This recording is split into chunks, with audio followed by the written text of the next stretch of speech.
Aquí ya muestro la otra parte del repaso que dice número 5. Vamos a seguir copiando. Va eisha oyeye 3 guaranime. ¿Cómo se dice 3 en guaraní? Vuelvo a buscar entonces en mi libro, donde ya estábamos viendo los números. Y tengo PTI, mocoy, bojap. Ya sé que 3 es bojap.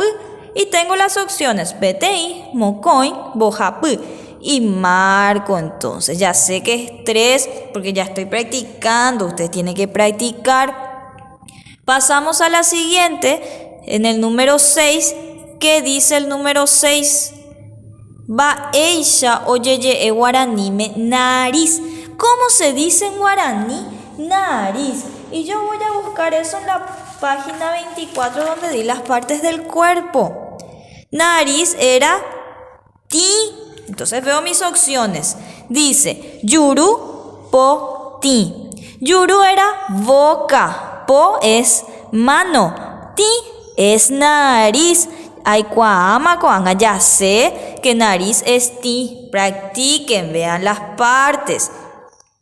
Número 7. Va eisha oyeye guaranime oreja. ¿Cómo se dice en guaraní oreja? Y nos da las opciones. Ti, nambi, yuru. Busco acá, ¿dónde está la oreja? Acá está. Oreja es nambi. Marco entonces nambi. Número 8. Va eisha oyeye guaranime rojo. ¿Cómo se dice en guaraní rojo? Voy a la página 34 donde di los colores. Rojo, ¿cómo se decía? Acá está. Rojo es pita.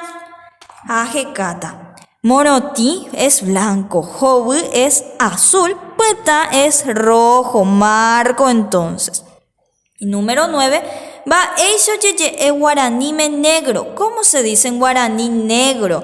Mis opciones son pita, que ya sé que es rojo, ju, que es negro, y moroti es blanco.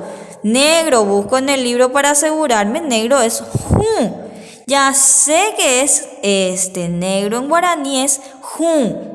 Entonces van a ir practicando esto que les mando hoy para poder saber bien, recordar bien. Miren en su libro, les fui mostrando en qué páginas están todo para ir recordando. Hasta ahí.